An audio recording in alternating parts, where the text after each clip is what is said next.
నేను మీ ధనంజయ నేటి ప్రపంచం.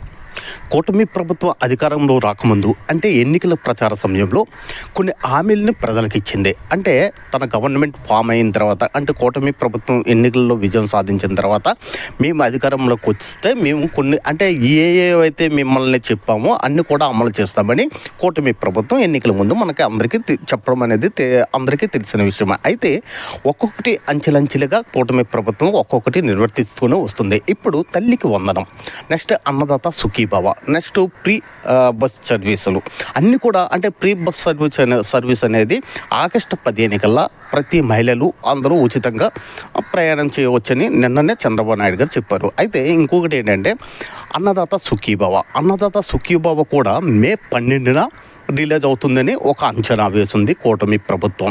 నెక్స్ట్ తల్లికి వందనం అనేది ప్రతి ఒక్క తల్లి అకౌంట్లో అంటే విద్యార్థినుల తాలూకా హాజరు పట్టిక బట్టి అంటే ఎంత పర్సంటేజ్ ఉండాలి, నెక్స్ట్ ఏంటంటే తలసరి ఆదాయం ఎంత ఉండాలి, నెక్స్ట్ ఏ డాక్యుమెంట్ సబ్మిట్ చేయాలి, నెక్స్ట్ అంటే ఎవరి తాలూకా బ్యాంక్ అకౌంట్ ఉండాలి, ఆ బ్యాంక్ అకౌంట్కి ఒక తల్లి అంటే సంరక్షణ ఎవరు అంటే ఆ విద్యార్థినికి సంరక్షణ ఎవరు, ఆ సంరక్షణ తాలూకా అకౌంట్ అనేది ఎవరికి ఇవ్వాలి, ఇలాంటి విషయాలన్నీ మన నేటి ప్రపంచం ఛానల్ ద్వారా తెలుసుకుందాం.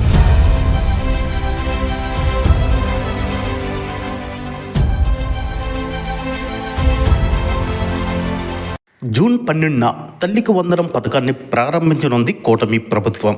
ఇందుకు 2 కారణాలు ఉన్నాయి. ఒకటి, సెలవులు ముగిశాక జూన్ 12న స్కూల్ తిరిగి ప్రారంభమవుతాయి.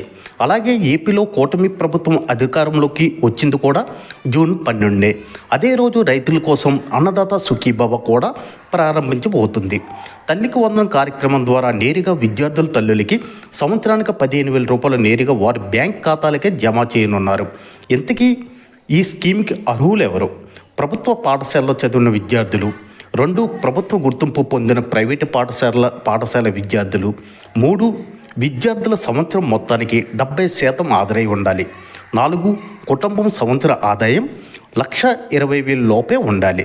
దీనికి కావాల్సిన డాక్యుమెంట్ ఏంటంటే కావాలంటే విద్యార్థి ఆధార్ కార్డు, 2 తల్లి ఆధార్ కార్డు, 3 తల్లి బ్యాంక్ పుస్తకం, 4 పాఠశాల ఆధార్ సర్టిఫికేటు, 5 ఆదాయ ధృవీకరణ పత్రం.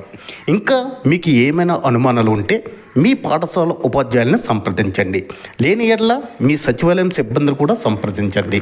అంటే తల్లికి వందనానికి ఏ అప్లికేషన్స్ ఇవ్వాలో మీరు చూసారు కదా. ఈ అప్లికేషన్స్ అనేవి ఎవరికి జమ చేయాలి అనేది కూడా మీకు చెప్పాను. ఇట్లు మీ ధనంజయ్ నేటి ప్రపంచం చూస్తూనే ఉండండి మా ఛానల్.